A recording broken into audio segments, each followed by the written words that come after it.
لولا نے سر اٹھا کر مجھے دیکھا۔ اس کا چہرہ بالکل سفید اور ہونٹ خشک نظر آ رہے تھے۔ آنکھوں سے خوف و دہشت کی جھلک نمایاں تھی۔ اس کے ہاتھ میں ریسیور تھا اور میں نے 45 بور کا ریوالور پکڑ رکھا تھا۔ ریسیور رکھ دو، میں نے تحکمانہ لہجے میں کہا۔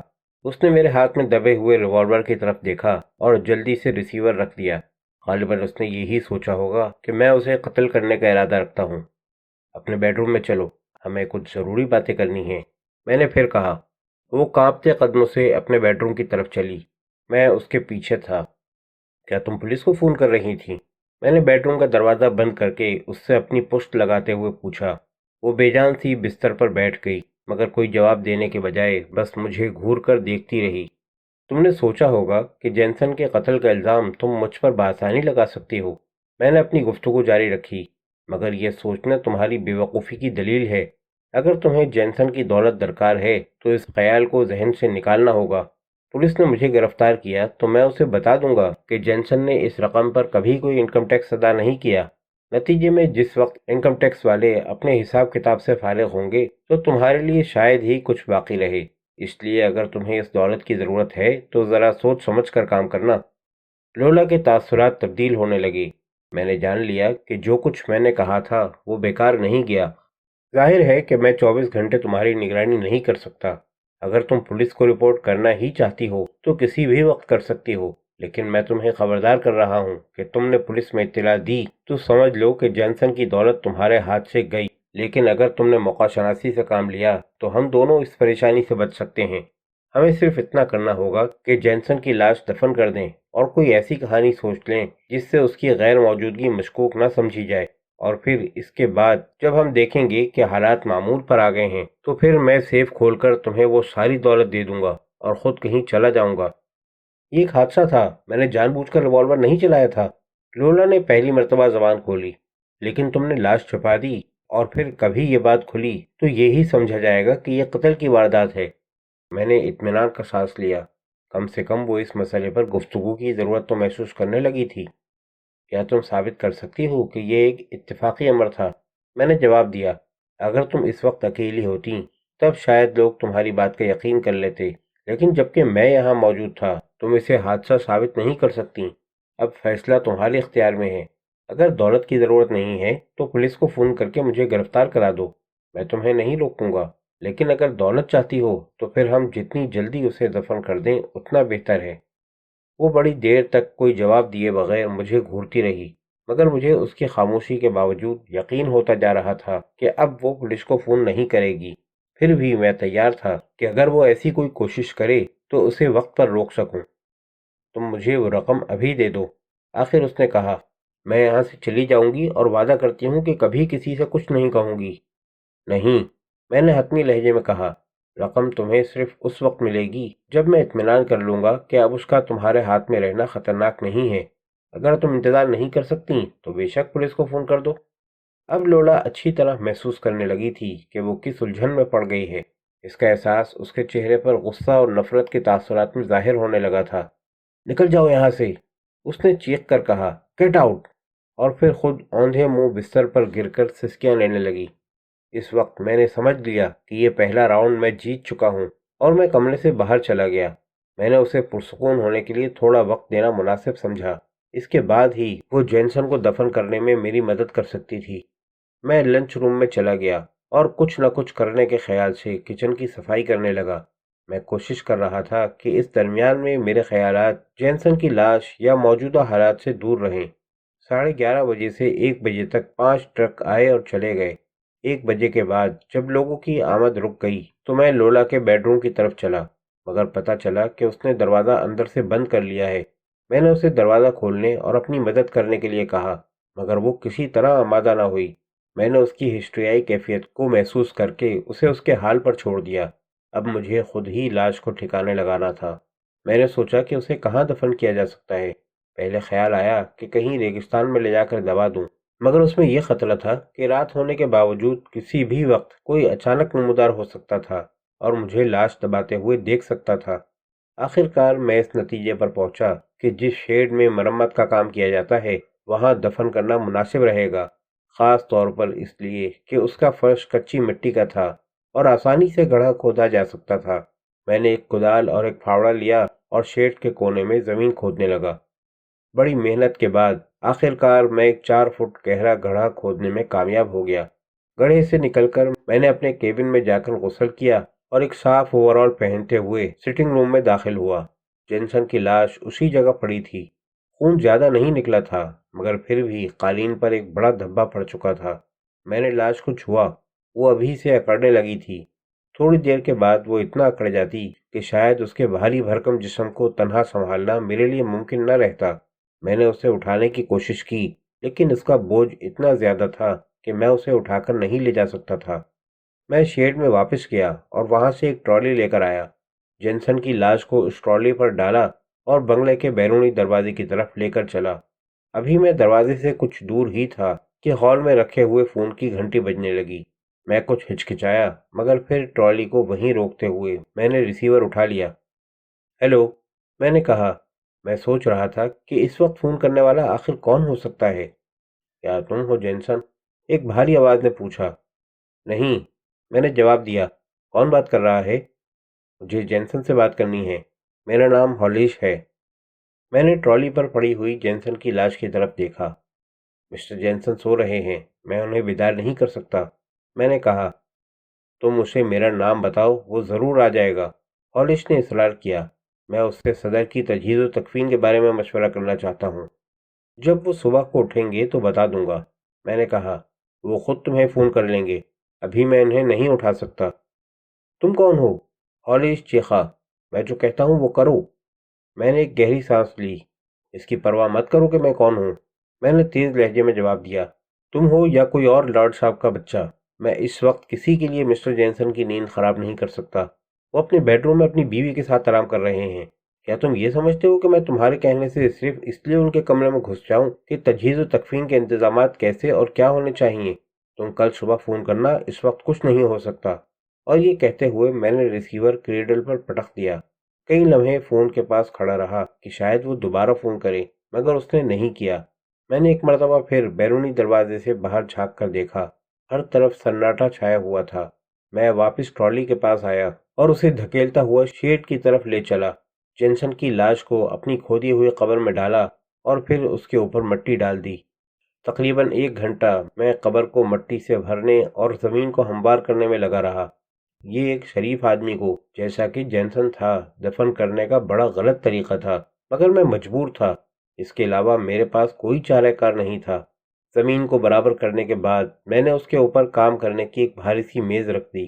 اس کے بعد فرش کو جھاڑو سے صاف کیا، کدال اور پھاوڑا جہاں سے لیے تھے وہیں رکھ دیے اور ایک نظر چاروں طرف ڈالی۔ شاید ہی کوئی شبہ کر سکتا تھا کہ میز کے نیچے ایک 4 فٹ گہرے گڑھے میں کوئی دفن ہے۔ اس کے بعد میں نے شیڈ کی لائٹ آف کی، اپنے کیبن میں پہنچا، ایک مرتبہ پھر نہایا اور کپڑے تبدیل کر کے بستر پر لیٹ گیا۔ صبح کی روشنی پہاڑیوں کے پیچھے سے جھانکنے لگی تھی۔ میرا ذہن اتنا پریشان اور طبیعت اتنی بے چین تھی کہ میں سونے کا خیال بھی نہیں کر سکتا تھا۔ میں نے ایک سگریٹ سلگایا اور چھت کو گھورنے لگا۔ یہ وقت تھا کہ میں لوگوں کو بتانے کے لیے کوئی اچھی سی کہانی سوچنا شروع کر دوں۔ یہ شخص ہالیش جس نے فون کیا تھا، ضرور صبح بھی فون کرے گا۔ مجھے اسے بھی سنبھالنا تھا۔ اگرچہ میری سوچی ہوئی کہانی ہر اعتبار سے متاثر کن نہ ہوئی، تو کوئی بھی شک کی بنا پر پولیس کو اطلاع کر سکتا تھا، اور ایک مرتبہ پولیس کا قدم درمیان میں آیا اور بیڑا غرق ہوا۔ 6:30 بجے جبکہ پہلے ٹرک نے ہارن بجایا، میں ایک کہانی تیار کر چکا تھا۔ یہ کہانی 100% اطمینان بخش نہیں تھی، پھر بھی ایسی تھی کہ لوگ اس پر یقین کر سکتے تھے۔ میں نے اپنا بستر طے کیا اور کیبن سے نکل کر پیٹرول پمپ کی طرف چلا۔ ٹرک ڈرائیور نے مجھے دیکھ کر سلام کیا۔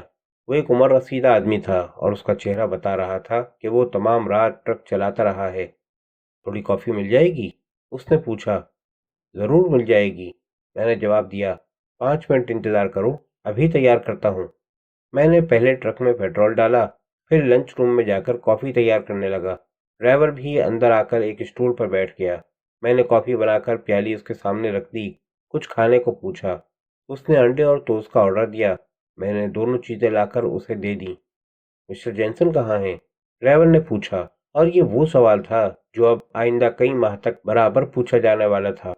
مسٹر جینسن کہاں ہیں؟ وہ ایریزونا میں پارکر کے مقام پر گئے ہیں، میں نے جواب دیا۔ ان کا ارادہ وہاں ایک اور پیٹرول پمپ کھولنے کا ہے۔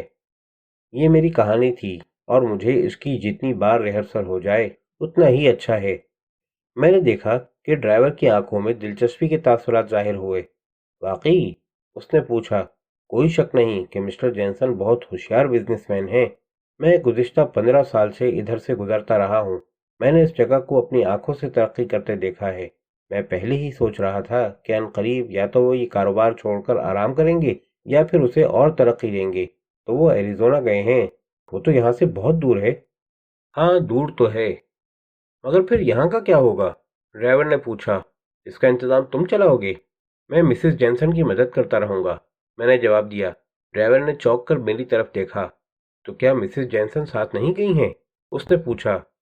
صرف 1-2 مہینے کی بات ہے، میں نے جواب دیا۔ جب وہاں کام چل جائے گا تو مسٹر جینسن اسے کسی ایماندار آدمی کے سپرد کر کے واپس آ جائیں گے۔ ظاہر ہے کہ میں اسے تنہا نہیں چلا سکتا۔ ٹھیک کہتے ہو، ڈرائیور نے کہا۔ میں دیکھ رہا تھا کہ اس کے چہرے پر حیرت اور تجسس کے تاثرات نمایاں ہوتے جا رہے تھے۔ مسٹر جینسن بڑے خوش نصیب ہیں کہ انہیں ایسی حسین بیوی ملی ہے۔ جو تمہارا دل چاہے سوچو شیطان کے بچے، میں نے اپنے دل میں کہا، مگر تم کبھی کوئی بات ثابت نہیں کر سکتے۔ گویا تم اور وہ اب اس جگہ کے مالک ہو۔ ڈرائیور پھر بولا۔ مالک تو وہ ہی ہیں، میں تو صرف ایک ملازم ہوں۔ ٹرک ڈرائیور اپنا کھانا ختم کر کے باہر جا رہا تھا تو اسی وقت لولا بنگلے سے باہر نکل آئی۔ اس نے بڑا مختصر لباس پہن رکھا تھا۔ ڈرائیور نے اسے دیکھا اور دیکھتا ہی رہ گیا۔ لولا اس وقت ضرورت سے زیادہ حسین نظر آ رہی تھی۔ ڈرائیور نے میری طرف دیکھا، مسکرایا۔ کوئی شک نہیں، تمہیں بڑی اچھی ملازمت ملی ہوئی ہے، اس نے ٹرک اسٹارٹ کرتے ہوئے کہا۔ ٹرک آگے بڑھ گیا، مگر میں اس کے بعد بھی کئی لمحے تک کھڑا اسے گھورتا رہا۔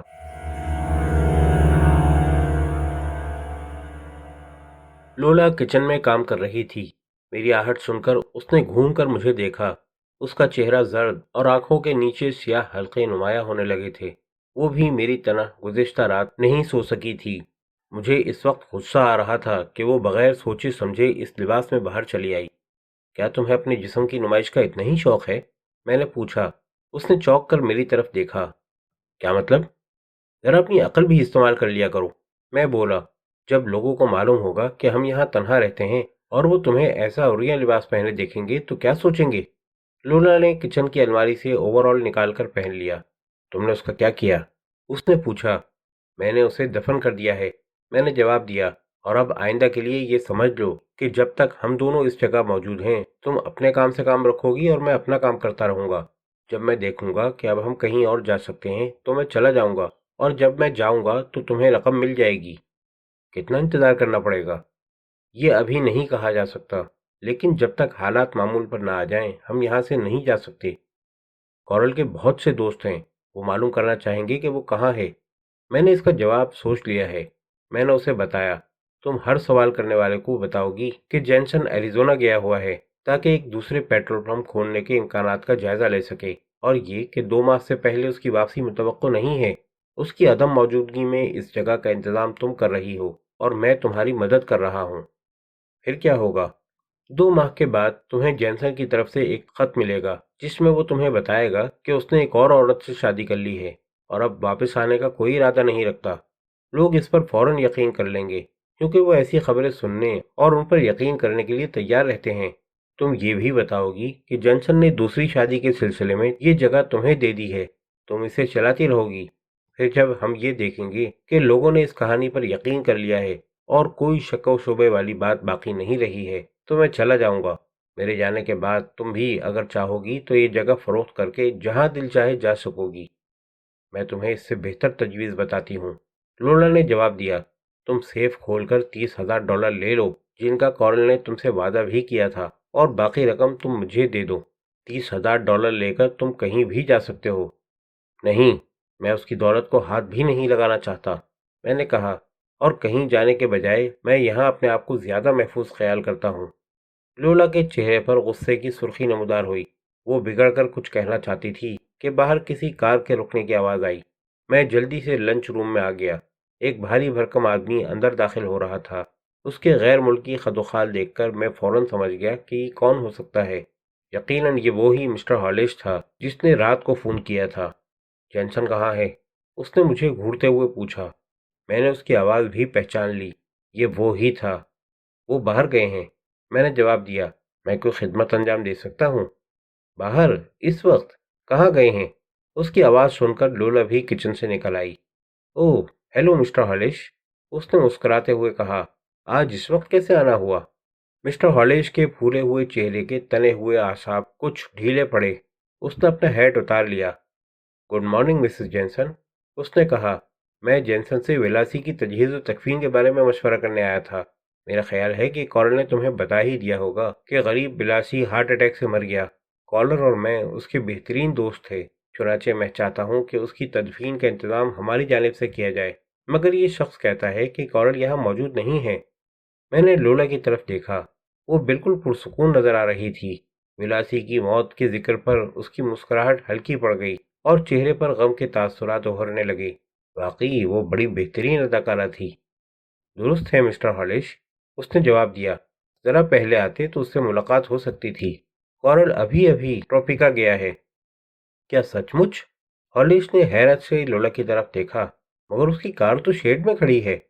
میرا دل دھڑکنے لگا، مگر جلد ہی میں نے محسوس کر لیا کہ مجھے پریشان ہونے کی ضرورت نہیں ہے۔ لولا بہترین جھوٹ بولنے والی ہے۔ چونکہ کئی ہفتوں کے لیے گیا ہے، اس لیے کار کو یہیں چھوڑ گیا، لولا نے جواب دیا۔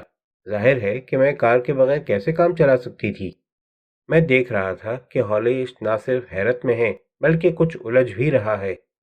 تمہارا مطلب ہے کہ وہ ویلاسی کی تدفین کے وقت تک واپس نہیں آ سکے گا؟ اس نے پوچھا۔ میں ٹھیک سے نہیں بتا سکتی کہ وہ کب واپس آئے گا، لولا نے جواب دیا۔ مجھ سے تو اس نے یہی کہا تھا کہ وہ کئی ہفتے کے لیے جا رہا ہے۔ بات یہ ہے کہ اتفاق سے کل رات اسے ایک اور پیٹرول پمپ خریدنے کا موقع مل گیا۔ جیسے ہی وہ میٹنگ سے واپس آیا تو کسی نے اسے فون کیا اور خریدنے کی پیشکش کی۔ وہ کچھ دیر اس سے فون پر بات کرتا رہا، پھر یہ فیصلہ کیا کہ وہ خود جا کر موقع کا معائنہ کرے اور پھر اپنے دام لگائے۔ مگر گیا کہاں ہے؟ ایریزونا میں کوئی جگہ ہے، مجھے ٹھیک سے نہیں معلوم، لولا نے جواب دیا۔ وہ بہت دن سے ایک اور پیٹرول پمپ خریدنے کا ارادہ کر رہا تھا۔ یہ اسے ایک اچھا موقع ملا اور وہ چلا گیا۔ میں خود بھی اس سے زیادہ اچھی طرح جھوٹ نہیں بول سکتا تھا۔ ایریزونا؟ ہالش نے پلکیں جھپکائیں۔ وہ تو بہت دور گیا ہے۔ کیا وہ یہاں اپنا کاروبار ختم کرنے کا ارادہ تو نہیں رکھتا؟ یہ ابھی اس نے طے نہیں کیا، لولا بولی۔ ویسے میرا خیال ہے کہ وہ کچھ دن وہاں رہ کر کاروبار منظم کرے گا، پھر کسی کو انچارج بنا کر واپس آ جائے گا۔ پھر جب وہ آ جائے تو تم خود ہی اس سے پوچھ لینا کہ یہ جگہ فروخت کرنا چاہتا ہے یا نہیں۔ مسٹر ہالش عجیب سے عالم میں کھڑے تھے، جیسے سمجھ میں نہ آ رہا ہو کہ اب کیا کہیں۔ یہ شخص کون ہے؟ اچانک اس نے میری طرف دیکھتے ہوئے پوچھا۔ اس کا نام جیک پیٹمور ہے، لولا نے جواب دیا۔ اسے کورل کی عدم موجودگی میں کام کرنے کے لیے رکھا گیا ہے۔ کیا تم ہی وہ آدمی ہو جس نے کل رات مجھ سے کہا تھا کہ تم ہو یا کوئی اور لارڈ کا بچہ؟ میں اس وقت جینسن کو نہیں اٹھا سکتا، ہالش نے مجھے گھورتے ہوئے کہا۔ رات کے 3-4 بجے فون کرنے والے ہر شخص کو میں یہی جواب اب بھی دینے کے لیے تیار ہوں۔ میں نے بھی اسے جوابی طور پر گھورا۔ ہالش چند لمحے مجھے دیکھتا رہا، پھر گھوم کر واپس جانے لگا۔ اب ناشتہ کر کے چلے جانا مسٹر ہالش، لولا نے دعوت دی۔ نہیں شکریہ، ابھی مجھے بہت کام کرنا ہے، ہالش نے جواب دیا۔ جب کورل واپس آئے تو اس سے کہنا کہ مجھے فون کر لے، لولا نے وعدہ کیا اور ہالش میری طرف دوسری نظر ڈالے بغیر لنچ روم سے باہر نکل گیا۔ مجھے کچھ اطمینان سا ہوا، میری سوچی ہوئی داستان کم سے کم قبول ضرور کر لی گئی۔ چہمگوئیاں ضرور ہوں گی، خاص طور پر اس لیے کہ میں اور لولا یہاں تنہا رہ رہے ہیں۔ جینسن نے اس بارے میں جو کچھ بتایا تھا وہ مجھے یاد تھا۔ یہ اتوار کا دن تھا اور اتوار کو ٹریفک معمول سے کچھ زیادہ ہی رہتا تھا، چنانچہ میں اور لولا صبح سے شام تک پوری طرح مصروف رہے۔ جب آنے والوں کا سلسلہ ختم ہوا تو آدھی رات ہو چکی تھی۔ تمام دن لولا نے مجھ سے ایک بات بھی نہیں کی تھی۔ میں کچن میں داخل ہوا تو وہ برتن صاف کر رہی تھی، مگر نہ اس نے پلٹ کر دیکھا اور نہ کسی حرکت سے یہ ظاہر کیا کہ وہ میری موجودگی سے واقف ہو چکی ہے۔ آج تو کافی رش رہا، میں نے کہا۔ کم سے کم $400 کی آمدنی ضرور ہوئی ہوگی۔ لولا نے میری بات کا کوئی جواب نہیں دیا اور اپنے کام میں لگی رہی۔ دفعتاً میرے دل میں خواہش پیدا ہوئی کہ اسے ایک مرتبہ پھر صبح کی طرح نیم اڑیاں لباس میں دیکھوں۔ یہ خواہش رفتہ رفتہ اتنی بڑھی کہ بے اختیار میرے دل میں آیا کہ آگے بڑھ کر اسے اپنی آغوش میں لے لوں، مگر میں نے بڑی مشکل سے اپنے آپ کو سنبھالا۔ اتنی دیر میں لولا برتن دھوتے دھوتے اٹھی اور کچن سے باہر نکل گئی، تو وہ مجھ سے بات کرنا بھی پسند نہیں کرتی۔ میں نے اپنے کیبن میں جاتے ہوئے سوچا، خیر کوئی بات نہیں، معلوم ہو جائے گا کہ کون پہلے دوسرے کی طرف جھکتا ہے۔ میں اپنے بیڈ روم میں داخل ہوا، کھڑکی کی جانب بڑھ کر پردہ کھینچنا چاہتا تھا کہ رک گیا۔ لولا کے بیڈ روم میں روشنی ہو رہی تھی۔ اس نے روزانہ کی طرح اپنے بیڈ روم کی کھڑکی کا پردہ نہیں گرایا تھا۔ وہ بالکل روشنی کے مقابل کھڑی لباس تبدیل کر رہی تھی۔ میں بتا نہیں سکتا کہ کس دشواری سے میں اس قابل ہو سکا کہ اپنی کھڑکی کا پردہ نیچے گرا دوں۔